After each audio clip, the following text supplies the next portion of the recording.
Chahi ahum farak labasu inquiry ga report pikal kadaba matam thengkhang mari rakta yaithok tun laikre. Kuki purup singi maikai dagi Manipur dagi legislature gi power yawba makoi gi union territory separate administration pigadabani hai tuna purup ani sina konsin ba kanglu macha macha singi lamhen tu hen ba mioi kharana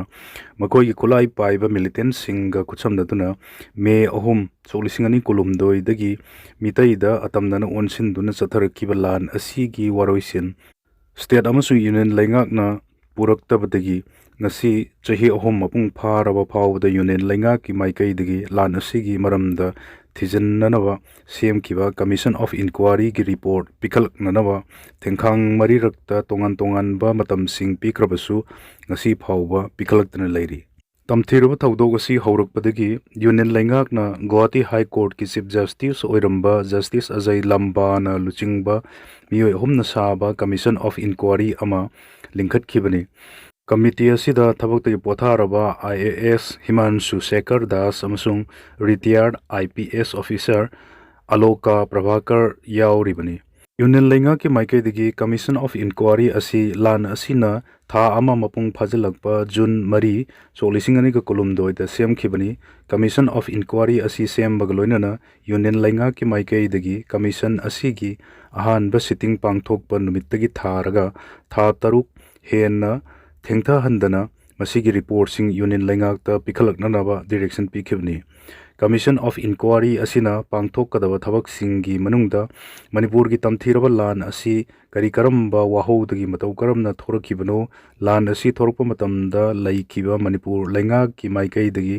thawa sa kidaba amasung laukhatpam thokpa thabak sing laukhat kidaba yaukibra Lan gi tawdok sing asigi manungda laikidaba mioi singi masing na kayanu hai ba yauna lantumam sung yung kain sing ba mai thaduna manghan takhan kiba amadi mayumakai laijadaba dagi relief camp sing da changjapam lauriba nupi angang yauna mioi singi masing na kayanu makoi gi damak state amasung union lainga ki maikai dagi rehabilitation amasung resettlement na singbagi laukat kiba thabak thauram singna kari kari no haibana singbagi matangda marik chomba report pikhalaknanaba kangan kibani union lainga ki maikai digi commission of inquiry asi lingkhatuna hairibu wafam sing asigi matangda tangdang ba khangdoknanaba sina kibadan natana tha tarutagi hena chontha handana masigi report sing piraknanaba kangan kibani union lainga na direction asi pirabasu ngasi lan asina sahi ahum mapung chapchana pharaba phawda Commission of Inquiry ki maikai digi pikhatpam thokpa report pikhalak tabadagi union laingak na report pikhalak nanaba matam thengkhang mari rakta yaithor kharbani June mari soklei singani ka kulum doide lingkhatpa Commission of Inquiry asina tha taruk tagi hen na sontha handana makoi gi report pirak nanaba khangalabasu thabakta onthoktabadagi union laingak na ahan bu oina September 3 soklei singani ka kun mari phawgi manungda pikhalak nanaba khanganki Masidasu commission asigi maikai digi union laingakta report pikhatpa ngamkide masigi anirak suba oina union laingakna December 3 solising ka kunmari phawbagi manungda report pikhalak nanaba anirak suba oina kanganki hairiba matam asigi manungda su commission gi maikai digi pikhatpam thokpa report pikhalak tabadagi ahumlak suba oina me kun solising ka kunmanga phawbagi manungda pikhalak nanaba direction pikhi Thengkhang ahum lagta report pikhalak nanaba matam pirabasu commission na union laingak na piba direction gi matungina report pikhalak pa ngamdabadagi marirak suba oina December 13 solisingani ka kunmanga phawbagi manungda commission na report pikhalak nanaba khanganki Thengkhang marirak report pikhalak taba ki maram pirabasu commission na thabakta onthokpa ngamdabadagi ngasi lan asina chahi ahum paraklaba phawbagi manungda union laingak na tha asigi kun phawbagi manungda mangaruk suba oina report pikhalak nanaba matam piri mamang thakta thengkhang mari rakta commission na report pikhalakpa ngamkhidabana hojik tha asigi kun phawda amuk hanna pirakliba matam asigi manungda commission asina manipur gi lan gi matangda marik chomba report sing pikhalakpa ngamgadra natraga ngamloidra haibadudi yengkhiba tari panbiyawdi Guwahati High Court ki Chief Justice oiramba Ajay Lamba na chairperson oiduna Commission of Inquiry asi linkrabasu chapchaba maram amata miyamda khanghandana mahak commission asigi chairperson gi famdagi resign tawkhrabani mahakna resign tawkhraba matungda union laingakna Supreme Court ki retired judge Justice Balbir Singha Chauhan bu March ama soklisingani kuntaruk tagi commission asigi chairperson oina appointment piduna masigi thabak thorom sing pangthok halak libani Commission asigi Imphal da leiba office na lan sokna riba kanglup ani gi mioi lising ama rom dagi aiba report record statement sing kongot khrabani thabak sing asi loisin khraba phawbada ngasi phawbada Delhi da head office oiba commission asigi maikai dagi lan haurakhiba matamda leikhiba lenga ki mari leinaba lusingba DGP amadi chief secretary na chingbagi statement record tawnanaba saman na chingba torukpa leitribani Red Cross ki thau pugadaw singkhan khre Indian Red Cross Society IRCS Manipur State Branch ki kumjali singani kuntaru tagi kunmapan phawbugi oiba ahanba management committee gi mefam ama tha sigi amadagi horaga ngarang phawba society asigi thangal kaithel da leiba office ta pangthokre haina society media coordinator Premji Nauribam gi cherol amana phongdorokli Society asigi chairman Narendra Ningombana mifam mapu oiduna society ki tongan ba district sing dagi lakba management committee gi member sing na saruk yaduna pangthokhiba mifam sida kumjali singani ga kuntaruk tagina kunmapan phawbugi nauna thawpukadaba sing khanki kalaba mioi sing adudi chairman da Narendra Ningomba vice chairman da Dr. Laisram Manglem amadi treasurer da Premji Nauribamni society gi Chanakanglon gi matung inna term sigi honorary secretary oina thau punanaba management committee gi mifamna hanagi secretary athopam Nawachandrabu amuk hanna secretary gi thau punaba khanki ningsingbayai Indian Red Cross Society ek ki matung inna state ki governor singna state branch ki president oina Red Cross ki thabak sing pangthok libani Silong dasu me ahungi ningsing taurum pangthokre Manipur Elders Consortium Silong MECS na sinduna Silong gi laitung khrada leiba phunga heritage da me ahum soklisingani kulumdoi gi ningsing taurum pangthokre haina MECS ki serolamana phungdorokli taurum sida Manipur amasung maitai na chatkadaba maikai hai bahiramda khanani nabagi mifam amasu pangthokpaga loinana Manipur gi lan asida lekhidraba singi mafamda ikai khumnaba utkhi hari Rajkumar Nilamani lekhidabagi ningsing thauronga mari lenana blood amadi organ donation camp pangthokre Bisnupur gi district administration gi mityang makhada voluntary blood donation kam organ donation camp ama Rims ki blood center da pangthokre KMC Women Committee Indian Red Cross Society Bisnupur District Branch ki chairperson Dr. R.K. Romila gi apokpa Rims da head teller oina oiramba Rajkumar Nilamani na lekidabagi tramathui subu ningsing tharonga mari leinana In Father's Memory Saving Lives haiba thimda pangthokhibani Red Cross Bisnupur District Branch thamna pokpi gi New Life Foundation Sayata Foundation BVP Bisnupur Branch Max XBTC NHM Manipur Rims ki Transfusion Medicine Department amadi Organ Transplant Program ga khusamnaduna pangthokhiba KMC da Organ Transplant Program Rims ki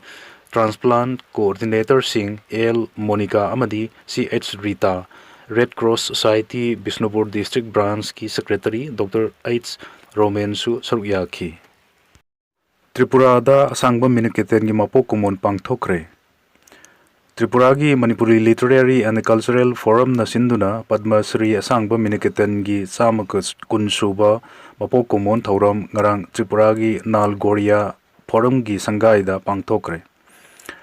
Thauram sida Forum sigi senior member L Ranjan na thauram mapu amadi Manipur Sahitya Parishad Tripura gi President L Biramangal na athoi bamitunglen oiki Sahitya Parishad ki Executive Member Sijam Molina na asangba miniketen gi punsi amasung thaudang gi maramda wangangki thauram gi manung channa saireng saidinaba amasu pangthokhi hari Mikal pangthokhi be state mari amasung union territory amagi vote masing ngasi thirgani West Bengal की polling station चनी के मरफू मंगा दा अमुक हन्ना vote थादा हन्ननबा election commission ना खंगन करे। West Bengal, Kerala, Tamil Nadu, Assam, amadi Union Territory oiriba Puducherry da pangthokkiba assembly mikhalsing adugi vote masing hayeng me mari gi ayuk anganbadagi hauraduna masing thiba hauragani seat chamaga kuntaruk leiba Assam gi vote masing thinanabagidama district kunthra manga da counting center nifu semgotpaga loinana security gi akanba section thaurang laukhat kre mirep satret ka kunithoi gi laibak lep ka dauriba numit asida thokhaningdaba thodok thoktanaba lenga ki maikaidagi miyamda vote haidok laba matungda lambi da ka henba thawong sing tawbidanaba appeal tawki hi laksin mada sikhiba mi gi masing tarahumdo yaukre Madhya Pradesh ki Jabalpur da thokhiba hi laksin bagi thodokta sikhiba miyoi gi masing tarahumdo yaukre Mamang thagi kunthra da thokhiba laibak thiba thodok asida miyoi ani gi hakchang thiba khangdana lairkibani Madhya Pradesh ki emergency response team singaloinana rescue operation chatharki pada ngasi thiba khangdriba miyoi ani gi hakchang phangkhiba galoinana thodok asida sikhiba miyoi gi masing tarahumdoi sokhibani Laikidraba miyoi tarahumdoi gi masak maming khangdokpa ngamkre makhoi gi hakchang sing postmortem examination taunanabgidamak lainga ki hospital amada pukre hari hi laksin bagi thodok asi kamdau na thokhibano haibadu thijingani hairaduna Madhya Pradesh lenga ki maikai digi phongdok krabasu miyam nadi hi laksin gi basi safety ki guidelines sing indaba amasung authority na section dabadagi misi mina yaukhibani akan banungsit na thogan khiba thodok oirabasu pende haina phongdok narakli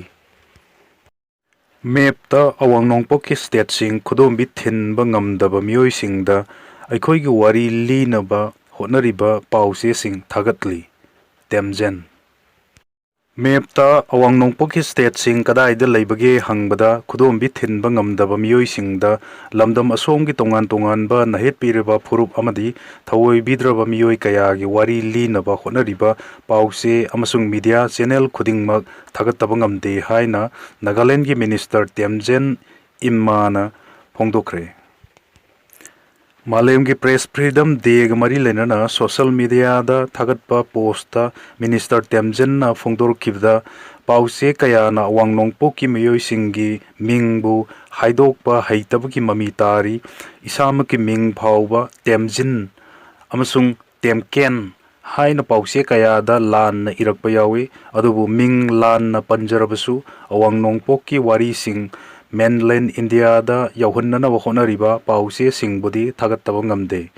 paumi kaya na thauna leina wangnongpok ta laktuna India gi atopa mafam sing na thawoi bidraba wari sing miyam da yauhannana wahonari masigi mathakta India gi miyoi sing na khangnadaba issue oirabasu maruoiba issue oiriba kayabu report taunaba honaribasi thagatningai ni haiki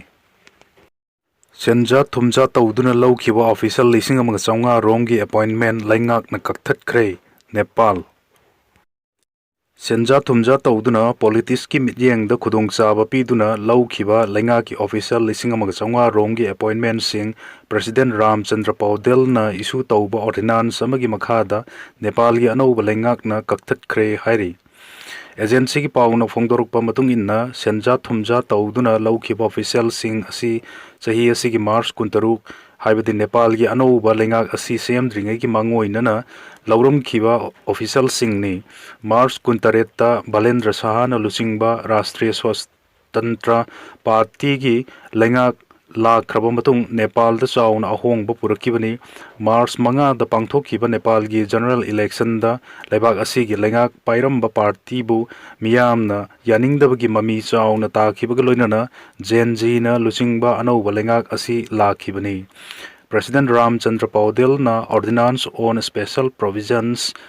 for the removal of public office bearer Sok lisingan ko kulumdoi isu tauduna Nepal gi administrative health amasung education sector na singbada thau puramba senja thumja da lawkhiba official kaya gi appointment kakthat khibani hari ꯈꯣꯡꯊꯥꯡ ꯑꯁꯤ ꯅꯦꯄꯥꯜꯗ ꯂꯩꯔꯝꯕ ꯂꯩꯉꯥꯛꯅ ꯄꯣꯂꯤꯇꯤꯛꯁꯀꯤ ꯈꯨꯗꯣꯡꯆꯥꯕ ꯐꯪꯅꯕꯒꯤꯗꯃꯛ ꯆꯠꯊꯈꯤꯕ ꯁꯦꯟꯖꯥ ꯊꯨꯝꯖꯥꯒꯤ ꯊꯧꯑꯣꯡꯁꯤꯡ ꯑꯃꯁꯨꯡ ꯐꯝꯗꯣꯟ ꯐꯝꯅꯥꯏꯕꯁꯤꯡꯒ ꯅꯛꯅꯕ ꯃꯤꯑꯣꯏꯁꯤꯡꯗ ꯈꯨꯗꯣꯡꯆꯥꯕ ꯄꯤꯈꯤꯕꯁꯤꯡ ꯑꯗꯨ ꯇꯥꯔꯒꯦꯠ ꯇꯧꯗꯨꯅ ꯂꯧꯈꯠꯈꯤꯕ ꯈꯣꯡꯊꯥꯡ ꯑꯃ ꯑꯣꯏꯒꯅꯤ ꯊꯥꯖꯅꯔꯤ꯫ ꯑꯦꯄꯣꯏꯟꯃꯦꯟꯠ ꯀꯛꯊꯠꯄ ꯑꯁꯤꯗ ꯃꯇꯝ ꯈꯔ ꯂꯩꯔꯝꯕ ꯁꯨꯁꯤꯂꯥ ꯀꯔꯀꯤꯅ ꯂꯨꯆꯤꯡꯕ ꯅꯦꯄꯥꯜꯒꯤ ꯏꯟꯇꯔꯤꯝ ꯂꯩꯉꯥꯛꯀꯤ ꯃꯇꯝꯗ ꯂꯧꯔꯝꯕ ꯑꯣꯐꯤꯁꯤꯌꯦꯜꯁꯤꯡꯒꯤ ꯑꯦꯄꯣꯏꯟꯃꯦꯟꯠꯁꯨ ꯌꯥꯎꯔꯛꯈꯤ꯫ ꯅꯦꯄꯥꯜꯒꯤ ꯑꯅꯧꯕ ꯂꯩꯉꯥꯛ ꯑꯁꯤꯅ ꯂꯧꯔꯛꯂꯤꯕ ꯈꯣꯡꯊꯥꯡ ꯑꯁꯤ ꯂꯩꯕꯥꯛ ꯑꯁꯤꯗ ꯃꯄꯨꯡ ꯐꯥꯕ ꯖꯦꯟ-ꯖꯤ ꯔꯤꯚꯣꯂꯨꯁꯟ ꯑꯃ ꯄꯨꯔꯛꯄ ꯉꯝꯅꯕ ꯍꯣꯠꯅꯕ ꯑꯗꯨꯗ ꯊꯥꯖꯅꯔꯤ꯫ ꯈꯣꯡꯊꯥꯡ ꯑꯁꯤ ꯅꯦꯄꯥꯜꯒꯤ ꯇꯣꯉꯥꯟ ꯇꯣꯉꯥꯟꯕ ꯁꯦꯛꯇꯔꯗ ꯌꯥꯏꯐꯅꯕ ꯂꯧꯈꯠꯂꯛꯈꯤꯕ ꯑꯣꯏꯔꯕꯁꯨ ꯑꯣꯐꯤꯁꯤꯌꯦꯜ ꯀꯌꯥꯒꯤ ꯑꯦꯄꯣꯏꯟꯃꯦꯟꯠ ꯀꯛꯈꯤꯕ ꯑꯁꯤꯅ ꯄꯕ꯭ꯂꯤꯛ ꯕꯣꯗꯤ ꯀꯌꯥꯒꯤ ꯐꯪꯁꯅꯤꯡꯗ ꯑꯀꯥꯏꯕ ꯄꯤꯔꯛꯄꯗꯒꯤ ꯆꯥꯎꯅ ꯈꯨꯗꯣꯡꯆꯥꯗꯕ ꯃꯥꯌꯣꯛꯅꯍꯜꯂꯦ꯫ ꯇꯣꯉꯥꯟ ꯇꯣꯉꯥꯟꯕ ꯃꯥꯏꯀꯩꯗꯒꯤ ꯅꯦꯄꯥꯜꯒꯤ ꯑꯅꯧꯕ ꯂꯩꯉꯥꯛꯀꯤ ꯊꯧꯑꯣꯡ ꯑꯁꯤ ꯌꯥꯅꯤꯡꯗꯕ ꯐꯣꯡꯗꯣꯛꯅꯔꯛꯈꯤ, ꯑꯗꯨꯕꯨ ꯂꯩꯉꯥꯛ ꯑꯁꯤꯅꯗꯤ ꯂꯧꯈꯠꯂꯤꯕ ꯈꯣꯡꯊꯥꯡ ꯑꯁꯤ ꯇꯨꯡꯗ ꯇ꯭ꯔꯥꯟꯁꯄꯔꯦꯟꯁꯤ ꯑꯃꯁꯨꯡ ꯑꯦꯀꯥꯎꯟꯇꯦꯕꯤꯂꯤꯇꯤ ꯂꯩꯍꯧꯅꯕꯅꯤ ꯍꯥꯏꯈꯤ꯫ ꯁꯦꯟꯇ꯭ꯔꯦꯜ ꯌꯨ.ꯑꯦꯁ.ꯇ ꯇꯣꯔꯅꯦꯗꯣ ꯑꯃꯁꯨꯡ ꯏꯟꯆꯤ 5ꯅ ꯗꯥꯏꯃꯤꯇꯔ ꯑꯣꯏꯕ ꯂꯦꯟꯅ ꯌꯨꯝ ꯀꯌꯥ ꯑꯃꯥꯡ ꯑꯇꯥ ꯊꯣꯛꯍꯟꯈ꯭ꯔꯦ꯫ ꯃꯥꯂꯦꯝꯒꯤ ꯃꯐꯝ ꯑꯌꯥꯝꯕꯗ ꯌꯦꯅꯤꯡ ꯊꯥꯅ ꯂꯥꯛꯄꯗ ꯎꯄꯥꯜ ꯋꯥꯄꯥꯜꯅ ꯑꯅꯧꯕ ꯃꯌꯣꯜ ꯆꯣꯡꯗꯨꯅ ꯍꯔꯥꯎ ꯇꯌꯥꯝꯕꯒꯤ ꯃꯇꯝ ꯑꯣꯏꯔꯕꯁꯨ ꯁꯦꯟꯇ꯭ꯔꯦꯜ ꯌꯨ.ꯑꯦꯁ.ꯇꯗꯤ ꯆꯍꯤ ꯈꯨꯗꯤꯡꯒꯤ ꯌꯦꯅꯤꯡ ꯊꯥꯅ ꯂꯥꯛꯄꯗ ꯃꯁꯤꯡ ꯌꯥꯝꯂꯕ ꯇꯣꯔꯅꯦꯗꯣ ꯑꯃꯁꯨꯡ ꯅꯣꯡꯂꯩ ꯅꯨꯡꯁꯤꯠ ꯄꯨꯔꯛꯇꯨꯅ ꯃꯤꯑꯣꯏ ꯀꯌꯥꯒꯤ ꯄꯨꯟꯁꯤ ꯃꯥꯡꯍꯟꯕꯒ ꯂꯣꯏꯅꯅ ꯌꯨꯝ ꯀꯌꯥ ꯑꯃꯥꯡ ꯑꯇꯥ ꯊꯣꯛꯍꯜꯂꯤ꯫ ꯆꯍꯤ ꯑꯁꯤꯒꯤ ꯑꯣꯏꯅ ꯁꯦꯟꯇ꯭ꯔꯦꯜ ꯌꯨ.ꯑꯦꯁ.ꯇꯁꯨ ꯍꯧꯈꯤꯕ ꯆꯌꯣꯜꯗ ꯌꯦꯅꯤꯡ ꯊꯥ ꯍꯧꯈꯤꯕꯒ ꯂꯣꯏꯅꯅ ꯃꯁꯤꯡ ꯌꯥꯝꯂꯕ ꯇꯣꯔꯅꯦꯗꯣ ꯑꯃꯗꯤ ꯏꯟꯆꯤ 5ꯅ ꯗꯥꯏꯃꯤꯇꯔ ꯑꯣꯏꯕ ꯑꯆꯧꯕ ꯂꯦꯟꯅ ꯃꯤꯑꯣꯏ ꯀꯌꯥꯒꯤ ꯌꯨꯝ ꯑꯃꯥꯡ ꯑꯇꯥ ꯊꯣꯛꯍꯜꯂꯝꯂꯦ꯫ ꯍꯧꯈꯤꯕ ꯅꯣꯡꯃꯥꯏꯖꯤꯡ ꯅꯨꯃꯤꯠꯇ ꯁꯦꯟꯇ꯭ꯔꯦꯜ ꯌꯨ.ꯑꯦꯁ.ꯀꯤ ꯋꯦꯗꯔ ꯐꯅ ꯂꯩꯔꯝꯂꯕꯁꯨ ꯈꯪꯍꯧꯗꯅ ꯅꯤꯡꯊꯧꯀꯥꯕ ꯅꯨꯃꯤꯠꯇ E.F.2 ꯌꯧꯅ ꯃꯄꯥꯡꯒꯜ ꯀꯟꯕ ꯇꯣꯔꯅꯦꯗꯣ ꯑꯃꯅ ꯀꯟꯁꯥꯁꯀꯤ ꯃꯐꯝ ꯀꯌꯥꯗ ꯑꯃꯥꯡ ꯑꯇꯥ ꯊꯣꯛꯍꯜꯂꯛꯈꯤ꯫ ꯊꯪꯅꯕ ꯅꯨꯃꯤꯠ ꯂꯩꯕꯥꯛꯄꯣꯛꯄꯗꯁꯨ ꯃꯤꯁꯣꯔꯤ ꯑꯃꯗꯤ ꯀꯟꯁꯥꯁꯀꯤ ꯃꯔꯛꯇ ꯂꯩꯕ ꯃꯐꯝ ꯀꯌꯥꯗ ꯑꯄꯤꯛꯄ ꯇꯣꯔꯅꯦꯗꯣ ꯀꯌꯥꯅ ꯃꯤꯌꯥꯝꯗ ꯆꯥꯎꯅ ꯈꯨꯗꯣꯡꯆꯥꯗꯕ ꯃꯥꯌꯣꯛꯅꯍꯜꯂꯝꯂꯕ ꯃꯇꯨꯡ ꯈꯪꯍꯧꯗꯅ ꯃꯤꯁꯣꯔꯤꯒꯤ ꯁ꯭ꯄ꯭ꯔꯤꯡꯐꯤꯜꯗ ꯏꯟꯆꯤ 5ꯅ ꯗꯥꯏꯃꯤꯇꯔ ꯑꯣꯏꯕ ꯂꯦꯟꯅ ꯇꯥꯔꯛꯇꯨꯅ ꯃꯤꯑꯣꯏ ꯀꯌꯥ ꯑꯁꯣꯛ ꯑꯄꯟ ꯌꯥꯎꯈꯤ꯫ ꯌꯨꯝꯁꯀꯩꯁ ꯅꯨꯃꯤꯠꯇ ꯇꯦꯛꯁꯥꯁꯀꯤ ꯃꯤꯅꯔꯦꯜ ꯋꯦꯜꯁꯇ E.F.3 ꯌꯧꯅ ꯃꯄꯥꯡꯒꯜ ꯀꯟꯕ ꯇꯣꯔꯅꯦꯗꯣ ꯑꯃꯅ ꯄꯨꯡꯗ ꯀꯤꯂꯣꯃꯤꯇꯔ 239ꯒꯤ ꯆꯥꯡ ꯌꯧꯅ ꯁꯤꯠꯄ ꯅꯣꯡꯂꯩ ꯅꯨꯡꯁꯤꯠ ꯄꯨꯁꯤꯜꯂꯛꯇꯨꯅ ꯃꯤꯑꯣꯏ ꯀꯌꯥꯒꯤ ꯌꯨꯝ ꯍꯨꯝꯗꯣꯛꯈꯤ꯫ ꯃꯤꯅꯔꯦꯜ ꯋꯦꯜꯁꯀꯤ ꯃꯦꯌꯔꯅ ꯊꯧꯗꯣꯛ ꯑꯁꯤ ꯂꯣꯋꯦꯜꯁ ꯗꯤꯖꯥꯁꯇꯔ ꯑꯣꯏꯔꯦ ꯍꯥꯏꯅ ꯂꯥꯎꯊꯣꯛꯈꯤ꯫ ꯇꯣꯔꯅꯦꯗꯣ ꯑꯁꯤꯅ ꯆꯠꯈꯤꯕ ꯃꯄꯥꯗ ꯃꯤꯑꯣꯏ ꯀꯌꯥꯒꯤ ꯌꯨꯝꯗ ꯅꯠꯇꯅ ꯑꯄꯤꯛꯄ ꯕꯤꯖꯤꯅꯦꯁ ꯇꯧꯗꯨꯅ ꯂꯩꯖꯕ ꯃꯤꯑꯣꯏ ꯀꯌꯥꯒꯤ ꯗꯨꯀꯥꯟꯁꯤꯡ ꯃꯔꯨ ꯐꯨꯛꯇꯣꯛꯇꯨꯅ ꯄꯨꯈ꯭ꯔꯦ ꯍꯥꯏꯔꯤ꯫ ꯆꯍꯤ ꯑꯁꯤꯒꯤ ꯑꯣꯏꯅꯗꯤ ꯁꯦꯟꯇ꯭ꯔꯦꯜ ꯌꯨ.ꯑꯦꯁ.ꯇ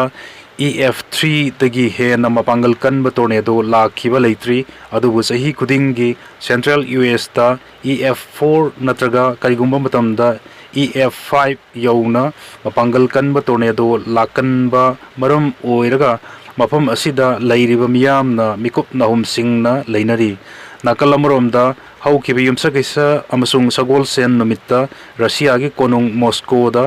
ꯁꯦꯟꯇꯤꯃꯤꯇꯔ 12 ꯌꯧꯅ ꯎꯟ ꯍꯩꯊꯗꯨꯅ ꯆꯥꯎꯅ ꯈꯨꯗꯣꯡꯆꯥꯗꯕ ꯃꯥꯌꯣꯛꯅꯍꯟꯈ꯭ꯔꯦ꯫ ꯆꯥꯏꯅꯥꯒꯤ ꯈꯥ ꯅꯣꯡꯆꯨꯞ ꯊꯪꯕ ꯁꯔꯨꯛꯇ ꯍꯧꯈꯤꯕ ꯂꯩꯕꯥꯛꯄꯣꯛꯄ ꯅꯨꯃꯤꯠꯇ ꯁꯨꯞꯅꯒꯤ ꯄꯨꯡ 12ꯒꯤ ꯃꯅꯨꯡꯗ 539 mm ꯒꯤ ꯅꯣꯡ ꯇꯥꯗꯨꯅ ꯈꯨꯗꯛꯀꯤ ꯏꯆꯥꯎ ꯊꯣꯛꯍꯟꯈꯤ꯫